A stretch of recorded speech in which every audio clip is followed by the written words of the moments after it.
Todas as ações humanas são motivadas em seu nível mais profundo por uma entre duas emoções, medo ou amor. Na verdade, apenas duas emoções, apenas duas palavras na linguagem da alma. Esses são os extremos opostos da grande polaridade que eu criei quando produzi o universo e o seu mundo como o conhecem hoje. Há dois pontos, o alfa e o ômega, que tornam possível a existência do sistema que vocês chamam de relatividade. Sem os dois pontos, essas duas ideias sobre as coisas, nenhuma outra ideia poderia existir. Todos os pensamentos e atos humanos se baseiam no amor ou no medo. Não há outra motivação humana, e todas as outras ideias se originam dessas duas. São simplesmente versões diferentes, variações do mesmo tema. Pense bastante sobre isso e perceberá que é verdadeiro. É o que eu chamei de pensamento responsável, um pensamento de amor ou medo. É o primeiro pensamento por trás do pensamento, sua força motora. É a energia natural que põe em movimento a máquina da experiência humana. E eis aqui como o comportamento produz experiência após experiência. É por isso que os seres humanos amam, depois destroem e então amam novamente. Sempre existe a passagem de uma emoção para outra. O amor abona o medo, que abona o amor, que abona o medo. E o motivo é a primeira mentira, aquela que vocês têm como verdadeira em relação a Deus, a de que não se pode confiar nele, nem depender do seu amor e que a aceitação dele a seu respeito é condicional, que, portanto, o resultado final é incerto. Porque se vocês não puderem confiar em que o amor de Deus sempre existirá, no amor de quem poderão confiar? Se Deus vos abandonar quando não agirem adequadamente, os simples mortais não farão o mesmo? E então acontece que quando vocês juram o seu amor mais sublime, enfrentam o seu maior medo. Porque a primeira coisa com quem se preocupam, depois de dizerem eu te amo, é se ouvirão o mesmo como resposta. E se ouvirem, começarão imediatamente a preocupar-se com a possibilidade de perderem o amor que acabaram de encontrar. E por isso, toda ação se torna uma reação, uma defesa contra a perda. Até mesmo quando vocês tentam defender-se contra a perda de Deus. Contudo, se vocês soubessem quem são, os seres mais maravilhosos e notáveis que Deus já criou nunca sentiriam medo. Quem os poderia rejeitar? Nem mesmo Deus encontraria falhas em seres assim. Mas vocês não sabem quem são e consideram ser muito menos. E de onde tiraram a ideia de que são muito menos do que maravilhosos?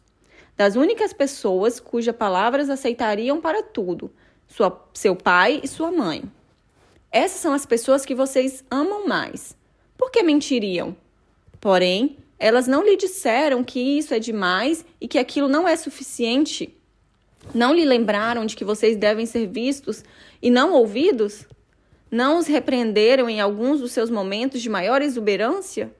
E não os incentivaram a deixar de lado alguma de suas ideias mais fantásticas? Essas são as mensagens que vocês receberam, e embora elas não estejam de acordo com as normas e, portanto, não sejam de Deus, poderiam ter sido, porque certamente vieram dos deuses do seu universo. Foram seus pais que lhe ensinaram que o amor é condicional. Vocês tiveram consciência de suas condições muitas vezes, e é essa a experiência que leva para os seus próprios relacionamentos amorosos. Também é a experiência que levam para mim. A partir dessa experiência, tiram suas conclusões sobre mim. Dentro dessa estrutura, contam a sua verdade. Dizem, Deus é amoroso, mas se vocês não cumprirem os seus mandamentos, Ele os punirá com o desterro e a condenação eterna. Vocês já não experimentaram o desterro que lhes foi imposto por seus próprios pais? Não conhecem a dor da sua condenação? Como então poderiam imaginar que fosse diferente comigo? Vocês se esqueceram de como é ser amado incondicionalmente. Não se lembram da experiência do amor divino. Por isso tentam imaginar como deve ser o amor de Deus, baseado no que sabem sobre o amor do mundo. Vocês projetaram o papel de pai em Deus e por este motivo imaginam um Deus que julga, recompensa ou pune, baseado em como ele se sente em relação ao que fizeram. Mas essa é uma visão simplista de Deus, apoiada em sua mitologia. Não tem nada a ver com quem eu sou. tendo assim criado todo um sistema de pensamento sobre Deus, fundamentado na experiência humana, em vez de nas verdades espirituais. Vocês imaginam toda uma realidade a respeito do amor. É uma realidade baseada no medo, na ideia de um Deus temível e vingativo. Seu pensamento responsável está errado, mas negá-lo seria rejeitar toda a sua teologia. E apesar do fato de que a nova teologia que iria substituí-la seria realmente a sua salvação, vocês não poderiam aceitá-la, porque a ideia de um Deus que não deve ser temido, não julga e não tem motivos para punir é maravilhosa demais para ser aceita dentro da sua crença maior em quem e o que Deus é. Essa realidade do amor que evidencia o medo domina a sua experiência do amor. De fato, permite criá-la. Porque vocês não só se veem recebendo um amor que é condicional, como também dando do mesmo modo. E mesmo quando recuam e impõem as suas condições, uma parte de vocês sabe que não é isso que o amor realmente é. Ainda assim, parecem incapazes de mudar o modo como o dispensam. Vocês aprenderam de maneira mais difícil e dizem a si mesmos que serão condenados ao sofrimento se forem vulneráveis de novo. Mas a verdade é que o serão se não forem vulneráveis. Devido aos seus próprios pensamentos errôneos a respeito do amor, vocês se condenam a nunca experimentá-lo puramente. Por isso, também se condenam a não me conhecer como realmente sou, enquanto não amarem puramente. Porque vocês não conseguirão negar-me para sempre e chegará o momento da nossa reconciliação. Todos os atos realizados pelos seres humanos se baseiam no amor ou no medo, não simplesmente os que dizem respeito aos relacionamentos. As decisões que afetam os negócios, a indústria, a política, a religião, a educação de seus jovens, os compromissos sociais de suas nações, os objetivos econômicos de sua sociedade, as escolhas que envolvem guerra, paz, ataque, defesa, agressão, submissão, as determinações de cobiçar algo ou dar aos outros, guardar ou partilhar, unir ou dividir, todas as escolhas feitas por livre vontade que os seres humanos já fizeram surgem de um dos dois únicos pensamentos possíveis que existem: amor ou medo. O medo é a energia que restringe, paralisa, retrai, leva-os a fugir e esconder-se e fere. O amor é a energia que expande, move, revela, leva-os a ficar e partilhar e cura. O medo cobre os seus corpos de roupa, o amor lhes permite ficar nu. O medo os faz segurar tudo o que tem, o amor dá tudo aos outros. O medo sufoca, o amor mostra afeição. O medo oprime, o amor liberta. O medo irrita, o amor acalma. O medo critica, o amor regenera. Todos os pensamentos e atos e todas as palavras humanas se baseiam em uma dessas duas emoções. Vocês não têm escolha em relação a isso, porque não há nada mais a optar. Mas têm livre-arbítrio para decidir qual dessas selecionar. O Senhor faz isso parecer muito fácil, mas no momento de decisão, quase sempre o medo vence. Por quê? Vocês aprenderam a viver com medo. Ouviram falar sobre a sobrevivência do mais hábil, a vitória do mais forte e o sucesso do mais esperto. E por isso tentam ser os mais hábeis, os mais fortes e os mais espertos, de um modo ou outro, e caso se vejam como algo menos do que isso em qualquer situação, temerão a perda, porque lhe disseram que ser menos é ser perdedor. E então é claro que escolhem a ação que o medo justifica, porque foi isso que aprenderam. Contudo, eu lhe ensino isso. Quando optarem pela ação que o amor justifica, farão mais do que sobreviver, vencer e ser bem-sucedido. Experimentarão a glória suprema de quem realmente são e quem pode ser. Para isso, devem deixar de lado os ensinamentos dos seus mestres mundanos bem-intencionados, mas mal informados, e ouvir os ensinamentos daquele cuja sabedoria vem de outra fonte. Há muitos mestres assim entre vocês, como sempre houve. Eu não os deixarei sem pessoas que possam orientá-los, mostrar-lhes e ensinar-lhes essas verdades, e lembrá-los dela. Contudo, o maior lembrete não vem de fora, mas da voz dentro de vocês. Esse é o principal meio que eu uso porque é o mais acessível. A voz interior é a mais alta com quem eu falo, porque é a mais próxima de vocês. É a voz que lhes diz se tudo o mais é verdadeiro ou falso, certo ou errado, bom ou ruim, segundo as suas definições. É o radar que determina o curso, governa o navio e indica o caminho se vocês deixarem. É a voz que lhes diz, nesse exato momento, se as próprias palavras que estão lendo são de amor ou medo. Assim poderão determinar se são palavras que devem ser ouvidas ou ignoradas. Mas o Senhor diz que quando eu sempre escolher a ação que o amor justifica, experimentarei a glória suprema de quem eu sou e posso ser. Por favor, pode me explicar melhor? Há apenas um objetivo para toda a vida: que você e todos os seres vivos experimentem a glória suprema. Tudo mais que você diz, pensa ou faz serve a esse objetivo. Não há mais nada para sua alma fazer e que queira fazer. O maravilhoso neste objetivo é que ele é eterno. O fim é uma limitação e o objetivo de Deus é ilimitado. Se em algum momento você experimentar a sua glória suprema, neste instante imaginará uma glória ainda maior a atingir. Quanto mais você é, mais pode tornar-se. E quanto mais você se torna, mais ainda pode ser. O maior segredo é que a vida não é um processo de descoberta, mas de criação. Você não está se descobrindo, mas se recriando. Por isso, tente não descobrir quem é, mas determinar quem quer ser. Há pessoas que dizem que a vida é uma escola, que estamos aqui para aprender lições específicas, que quando nos diplomarmos, poderemos ter objetivos mais amplos, não ser mais escravos do corpo. Isso é correto? É outra parte da sua mitologia, baseada na experiência humana. A vida não é escola? Não. Não estamos aqui para aprender lições? Não. Então por que estamos aqui? Para lembrar e recriar quem são. Eu lhes disse repetidamente: vocês não acreditam em mim. Todavia, isso se justifica, porque de fato, se não criarem a si próprios como quem são, não poderão ser assim. Estou confuso. Vamos voltar um pouco a essa escola. Ouvi mestre após mestre dizer que a vida é uma escola.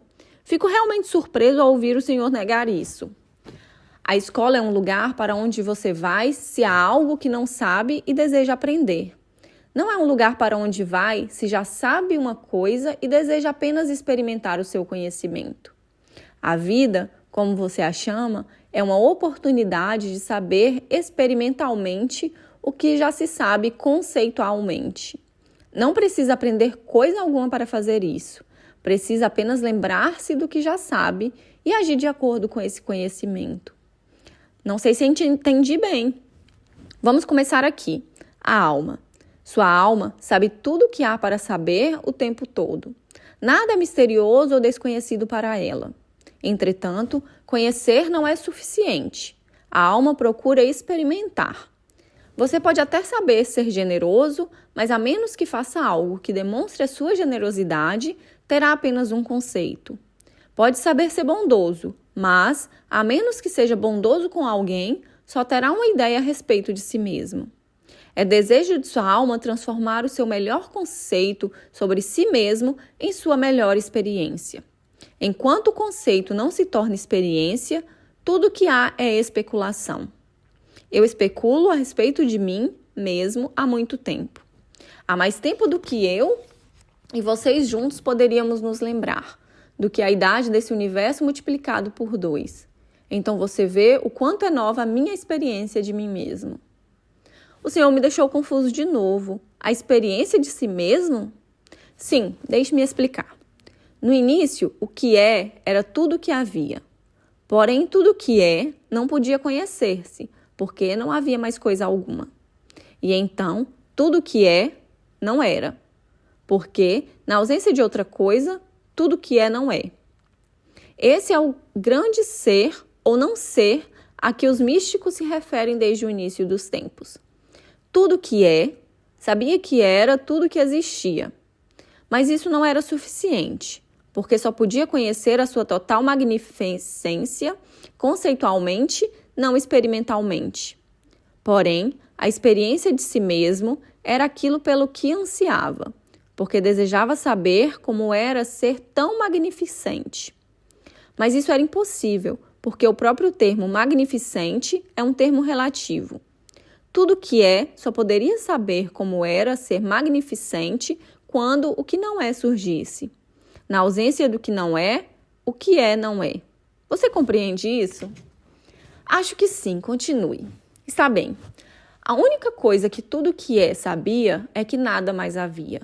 Portanto, nunca poderia conhecer a si mesmo a partir de um ponto de referência externo. Esse ponto não existia. Só existia um ponto de referência, que era o interno. O é, não é. O sou, não sou.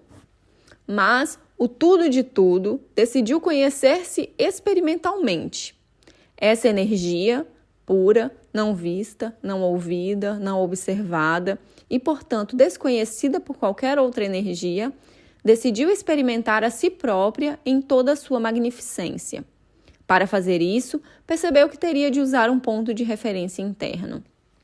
Deduziu muito corretamente que qualquer parte de si própria teria necessariamente de ser menos do que o todo, e que se simplesmente se dividisse em partes, cada uma delas, sendo menos do que o todo, poderia olhar para o restante e ver magnificência.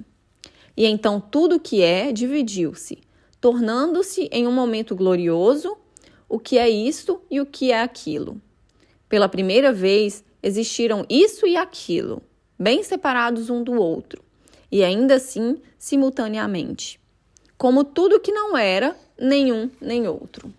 Portanto, existiram subitamente 3 elementos: o que está aqui, o que está lá e o que não está aqui nem lá, mas que deveria existir para que lá e aqui existisse.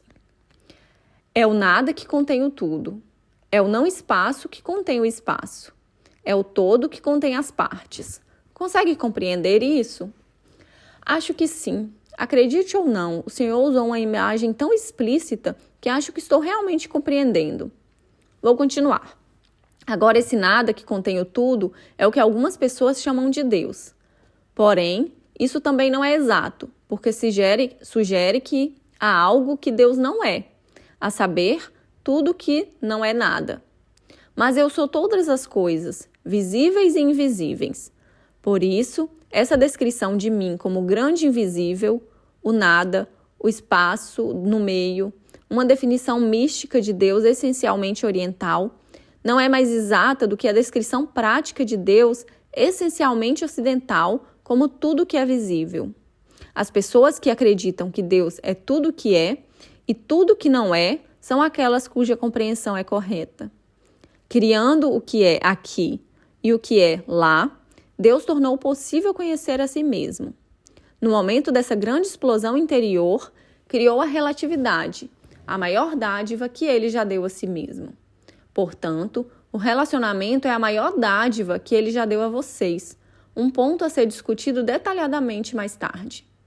Portanto, do nada surgiu tudo, um evento espiritual perfeitamente compatível com o que os seus cientistas chamam de teoria do Big Bang.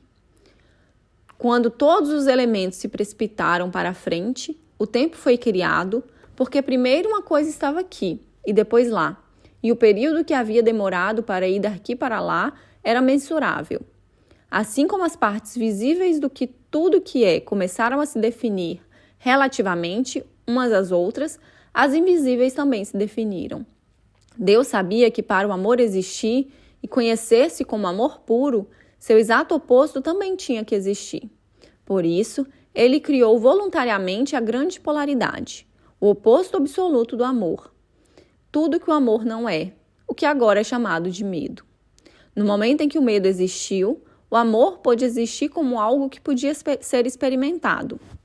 É a essa criação de dualidade entre o amor e o seu oposto que os seres humanos se referem em suas várias mitologias como o aparecimento do mal, a desgraça de Adão, a rebelião de Satanás e assim por diante. Do mesmo modo como vocês escolheram personificar o amor puro como aquele a quem chamam de Deus, escolheram personificar o medo abjeto como aquele a quem chamam de demônio. Algumas pessoas na Terra criaram mitologias bastante elaboradas em torno deste evento, cheias de cenários de lutas e guerras, anjos guerreiros e demônios, as forças do bem e do mal, da luz e das trevas.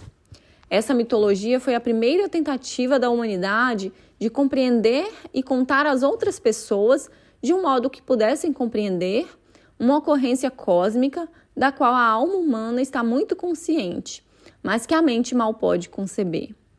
Criando o universo como uma versão dividida de si mesmo, Deus produziu, a partir de pura energia, tudo que existe agora, visível e invisível. Em outras palavras, não foi só o universo físico que foi criado, mas também o universo metafísico.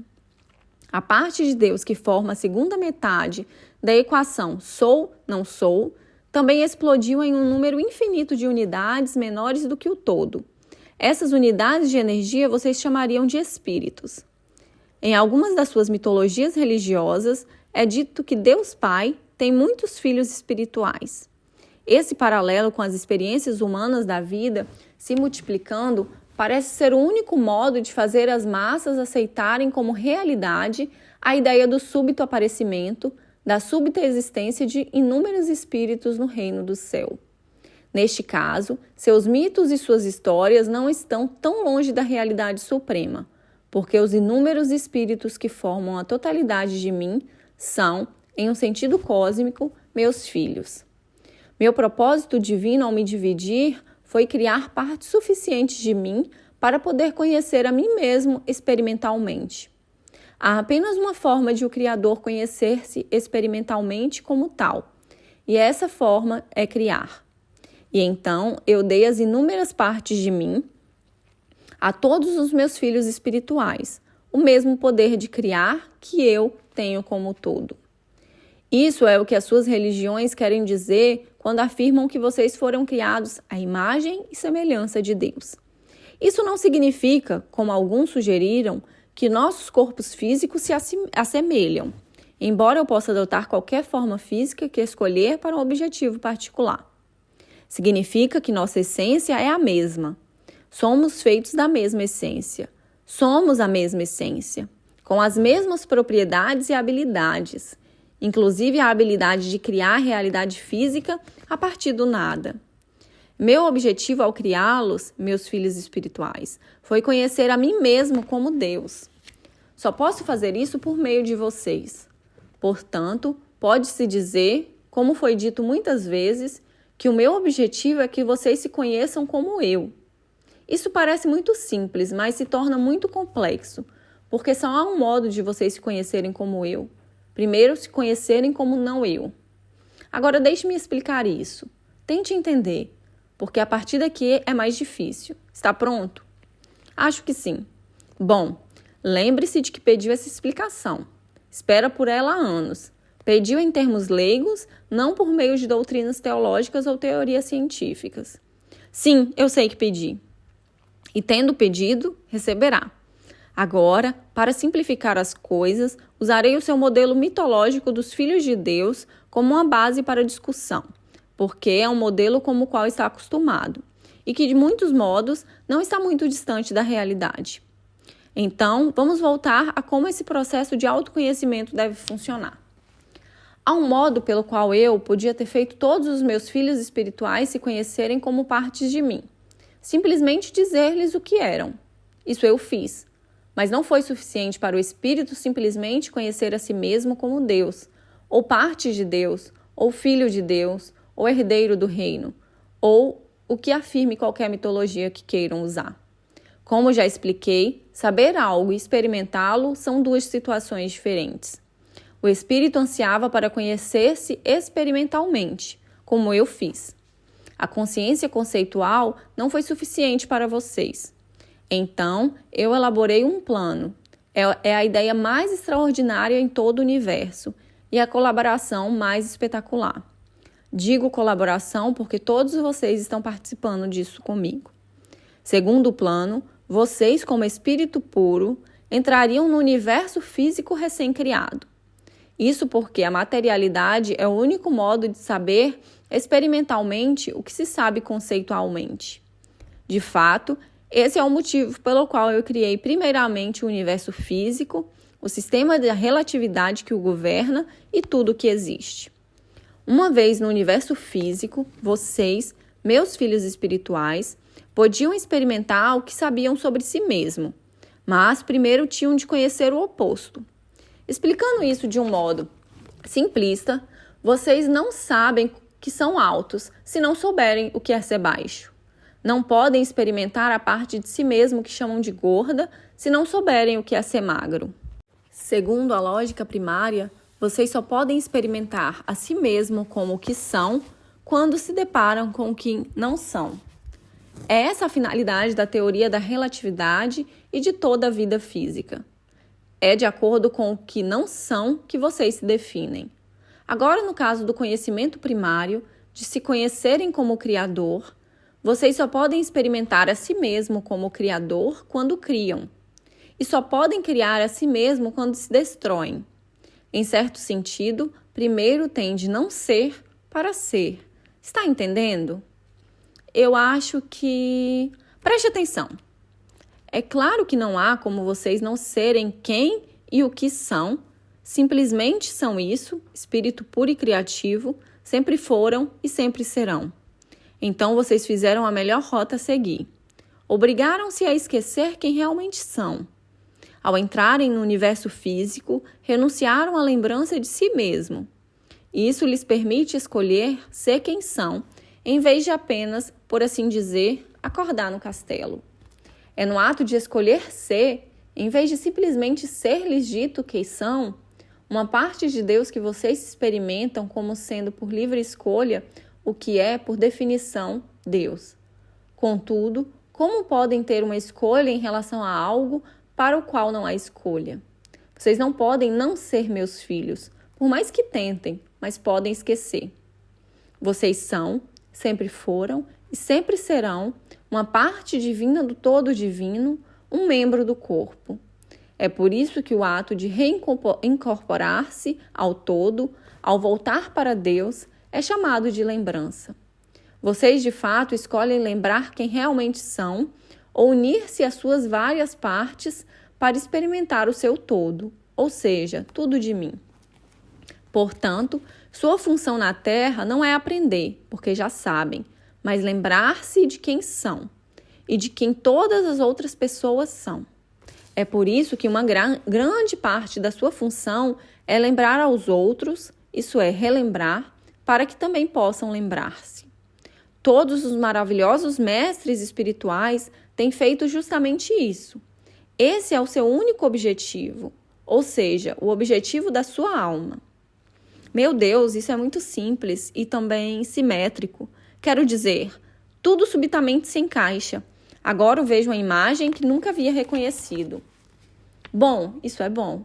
Esse é o objetivo deste diálogo. Você me pediu respostas. Eu lhe prometi que as daria. Você fará deste diálogo um livro e levará as minhas palavras para muitas pessoas. Isso é parte do seu trabalho. Agora você tem muitas perguntas a fazer a respeito da vida. Aqui nós lançamos a base.